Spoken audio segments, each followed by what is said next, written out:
Bismillahirrahmanirrahim. Assalamualaikum warahmatullahi wabarakatuh. Bersua dalam berita perdana malam ini, saya Razikin Abdullah dan saya Rafiza Haji Mahmud. Berita-berita utama malam ini.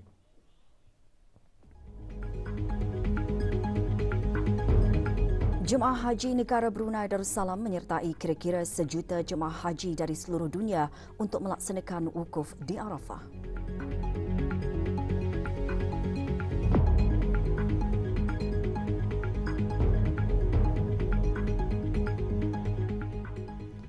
Peningkatan harga bukan makanan dan harga makanan dan minuman ringan memacu lonjakan indeks harga pengguna bulan Mac 2022.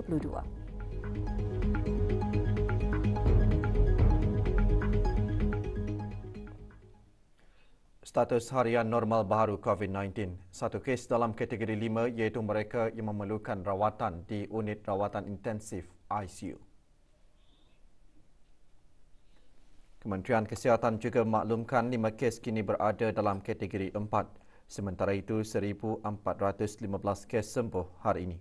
Sementara 2 kes telah meninggal dunia dicatatkan.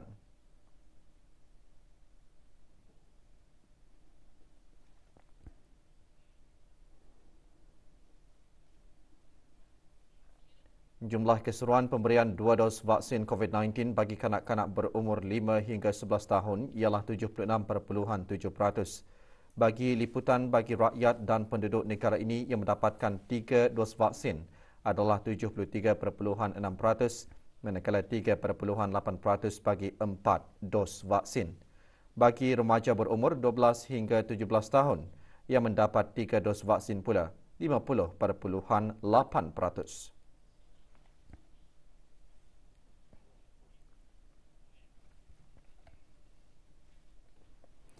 Sementara itu, Kementerian Kesihatan dalam pengumuman medianya memaklumkan mengenai perubahan waktu operasi bagi Pusat Swab Kompleks Sukan Hospital Raja Isteri Pengiran Anak Hajah Saleha SPOC.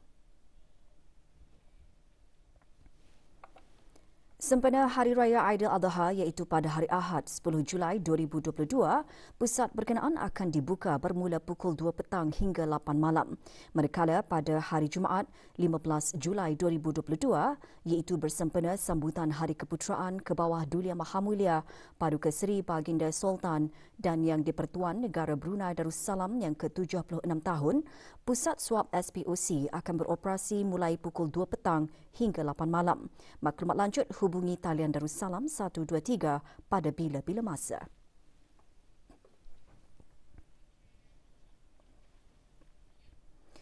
Jemaah Haji Negara Brunei Darussalam hari ini menyertai kira-kira 1 juta jemaah haji dari seluruh dunia untuk melaksanakan salah satu rukun haji iaitu wukuf di Arafah.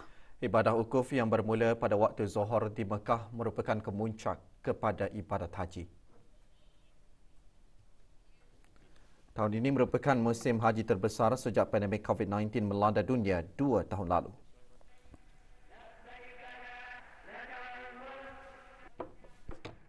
خير يوم طلعت فيه الشمس للمغفرة والرحمة.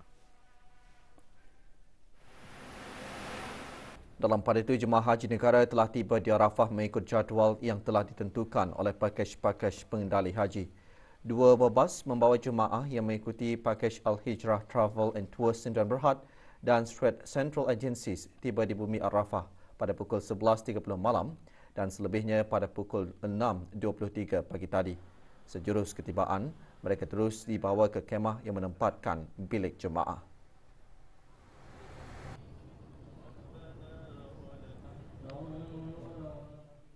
Semalam, sebahagian daripada rombongan Jabatan Urusan Jemaah Haji Negara Brunei Darussalam, Pentadbiran dan Perubatan telah bergerak lebih awal bagi membuat persiapan mengalulukan jemaah haji negara di Padang Arafah.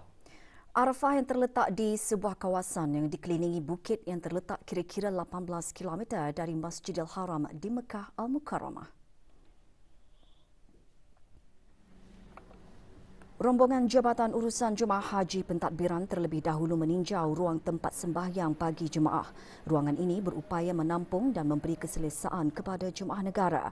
Sementara itu, rombongan Jabatan Urusan Jemaah Haji Perubatan telah menyediakan perkhidmatan klinik farmasi. Dalam menghadapi cuaca panas dan kering, Jabatan Urusan Jemaah Haji Perubatan sebelum ini telah menasihatkan jemaah untuk banyak minum air dan mengelakkan diri dari terdedah kepada cuaca panas.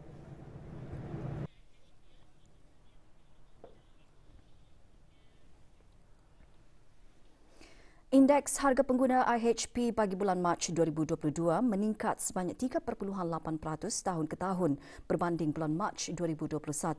Peningkatan itu selaras dengan peningkatan harga bukan makanan dan harga makanan dan minuman ringan yang masing-masing 3.9% dan 3.4%.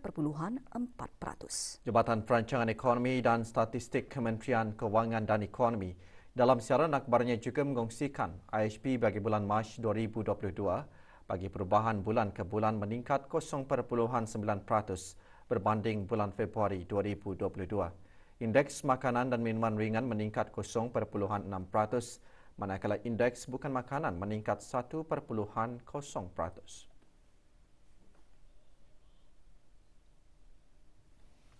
Peningkatan dalam komponen bukan makanan adalah didorong oleh pelbagai barangan dan perkhidmatan sebanyak 18.1%, pengangkutan 6.0% dan perumahan, air, elektrik, gas dan bahan api lain 2.1%. Kenaikan harga pelbagai barangan dan perkhidmatan terutamanya disebabkan oleh kenaikan harga insuran kenderaan, manakala peningkatan dalam pengangkutan disebabkan kenaikan harga kenderaan bermotor dan tiket penerbangan. Kenaikan harga sewa kediaman dan penyelenggaraan serta perbaikan tempat kediaman mendorong kepada peningkatan harga perumahan, air, elektrik, gas dan bahan api lain.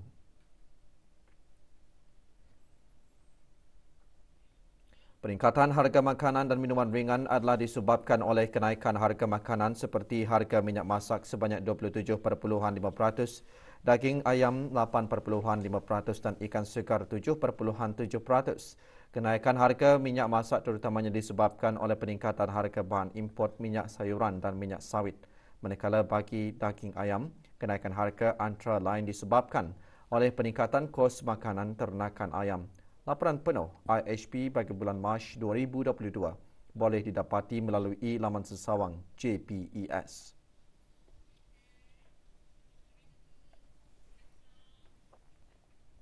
Orientasi pra-perlepasan untuk pelajar Amerika Syarikat menekankan beberapa persediaan yang perlu diambil sebelum melanjutkan pendidikan ke negara berkenaan. Ikuti bahan beritanya selepas ini.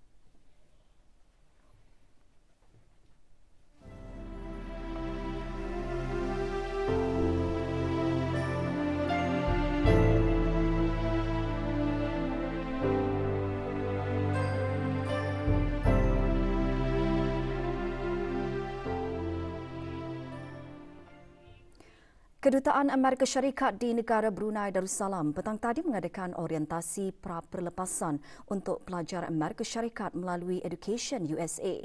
Antara yang ditekankan ialah persediaan yang perlu diambil sebelum meninggalkan negara Brunei Darussalam di samping perkongsian maklumat mengenai tinggal dan belajar di Amerika Syarikat.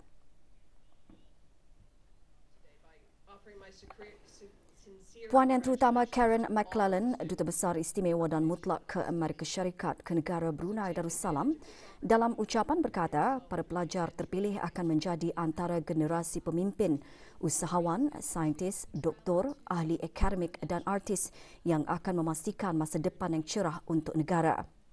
50 penerima beasiswa dan dana sendiri yang akan melanjutkan pendidikan ke Amerika Syarikat juga diberikan taklimat mengenai proses permohonan visa pelajar dan mengekalkan status visa pelajar di Amerika Syarikat. Juga diadakan sesi perkongsian bersama para pelajar Amerika Syarikat dan alumni bertujuan mendedahkan mengenai budaya kampus, kesihatan, keselamatan di kampus.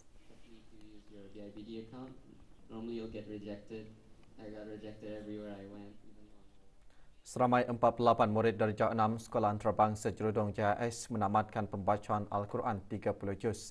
Sehubungan itu, petang tadi berlangsung majlis khatam Al-Quran bagi murid-murid berkenaan.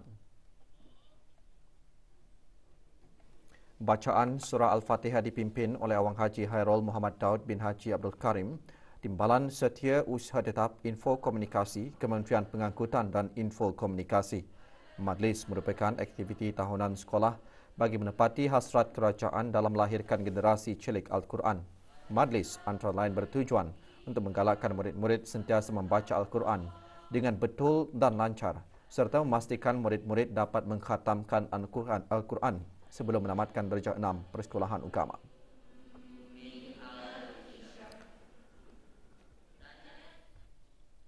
Agama Islam menganjurkan umatnya untuk sentiasa menjaga dan menjamin keselamatan akidah, nyawa, akal, nasab, keturunan dan harta, iaitu maqasid syariah. Sesungguhnya tempat kerja yang kurang selamat dan terdapat padanya punca bahaya yang tidak terkawal boleh mengakibatkan kemalangan dan kemudaratan. Perkara tersebut antara yang digariskan dalam khutbah Jumaat hari ini bertajuk Amalkan Penjagaan Keselamatan dan Kesihatan di Tempat Kerja. Khutbah turut mengongsikan beberapa langkah bagi mempertingkatkan budaya keselamatan dan kesihatan di tempat kerja.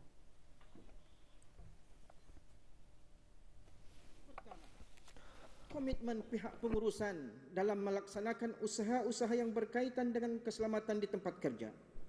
Pihak pengurusan bertindak sebagai contoh dalam melaksanakan tanggungjawab dengan memimpin pekerja mereka ketika melaksanakan tugas mereka dengan menitikberatkan dan membudayakan keselamatan dan kesihatan. Kedua, pihak pengurusan mengadakan perbincangan dengan pekerja sebelum membuat sesuatu keputusan mengenai keselamatan dan kesihatan.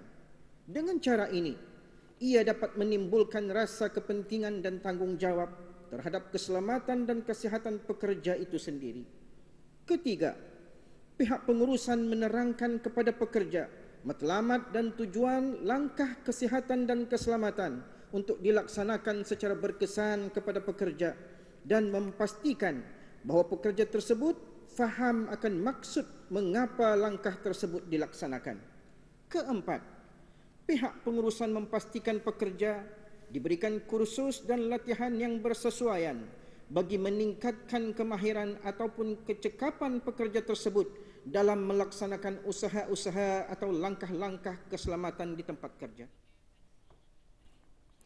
Sinar Islam terus berkembang di negara ini apabila dua adik-beradik bangsa Iban melafazkan ikrar pada Majlis Pengislaman pagi tadi.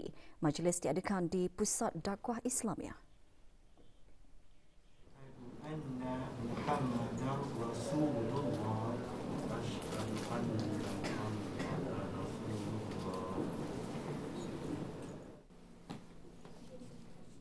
Awang Willy Ruzini anak Seruji berusia 29 tahun memilih nama Islamnya sebagai Muhammad Zuhairi bin Seruji, manakala Dayang Waniza Rafiza anak Seruji berumur 19 tahun kini dikenali sebagai Nur Zahira binti Seruji. Hadir Awang Abdul Aziz bin Haji Abdul Kahar, penolong pengarah Pusat Dakwah Islamiyah.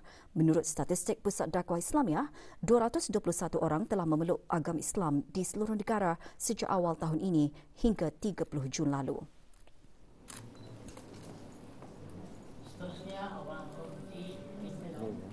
Persatuan Bulan Sabit Merah Negara Brunei Darussalam BRC sentiasa memainkan peranan yang penting dalam membantu kerajaan menghadapi sebarang kemungkinan bencana dan pandemik wabak berbahaya.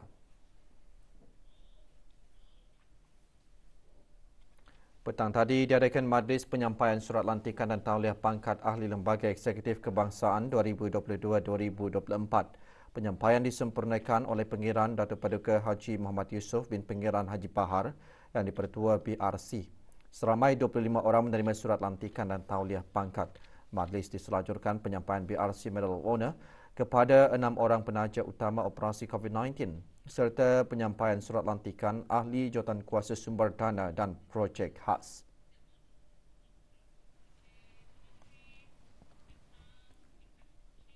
Berita sukan malam ini kita mulakan dengan kempen Piala Persekutuan Bola Sepak Asia Tenggara AFF bawah 19 tahun di Indonesia. Dua pelan berlangsung kemarin yang menyaksikan saingan pasukan dalam kumpulan B.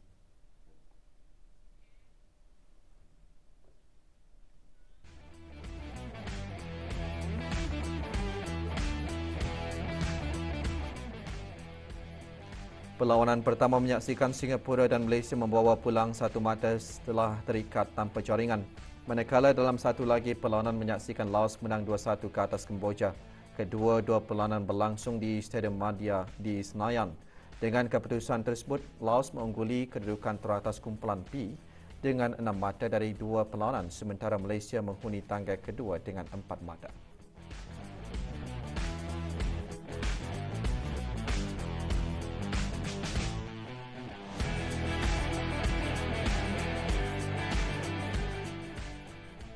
Sementara itu, 3 perlawanan bagi saingan kumpulan A dijadual berlangsung hari ini.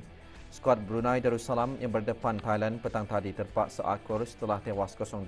Manakala malam ini Filipina dijadual berdepan Indonesia dan Myanmar pula akan melayani Vietnam.